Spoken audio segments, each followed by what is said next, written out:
আমাদের এই বাংলায় মা কালী প্রথম কবে এলেন, মানে বাংলার মানুষ কালীকে প্রথম কবে চিনল? দেখুন, বাংলায় কালী বা শক্তি উপাসনা আজকের নয়।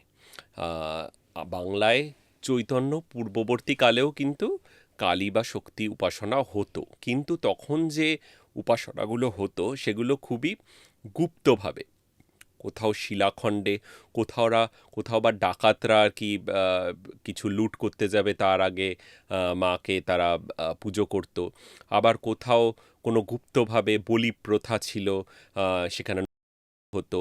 তো এভাবেই কিন্তু শক্তি উপাসনা চলছিল। এরপর যেটা হলো, গোটা বাংলায় সত্যি কথা বলতে বাংলার যে ধর্মে শ্রী চৈতন্যদেবের অবদান অনস্বীকার্য। তো চৈতন্যদেবের যে প্রভাব বাংলায় পড়েছিল, তাতে ভক্তিরসে মানুষ বিভোর হয়ে গিয়ে গোটা বাংলা কিন্তু একটা সময় বৈষ্ণব উপাসনায়, অর্থাৎ কিনা রাধাকৃষ্ণ থেকে জগন্নাথ, এই উপাসনায় কিন্তু গোটা বাংলা মেতে উঠেছিল।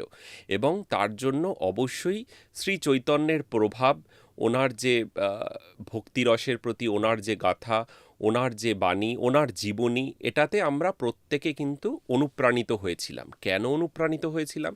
কারণ তার আগে যে শাক্ত ধর্ম বাংলায় প্রচারিত ছিল, সেখানে প্রথম কথা হচ্ছে কোনো মানে আরাধ্যার কোনো বিগ্রহ বা মূর্তি ছিল না, এবং সেই রূপকে সবসময় গুপ্তভাবে পুজো করা হতো। এবং কোনো না কোনো কোনো না কোনো বিভীষিকা, এই রকম ধরনের ঘটনা যুক্ত ছিল। কাজেই গৃহে আরাধ্যা বা আমাদের বাড়ির মেয়ে তখনও কিন্তু কালী হয়ে হয়ে ওঠেননি। ওঠেনি। এবং কীভাবে তাহলে উনি হয়ে উঠলেন?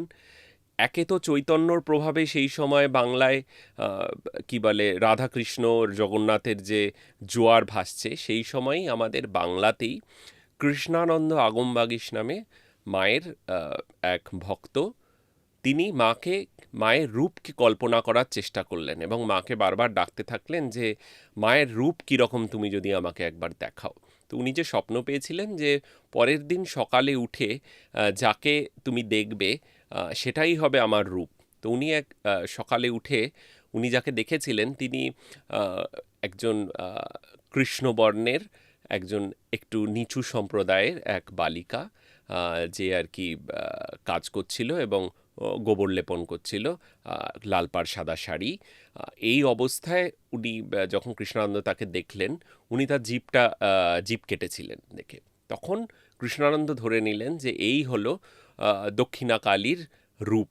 এই রূপেই আমি বাংলায় দক্ষিণা কালীর উপাসনা আর কি শুরু করব। শুরু করব। এইভাবেই দক্ষিণা কালী কৃষ্ণানন্দ আগমবাগীশের হাত ধরে এলো।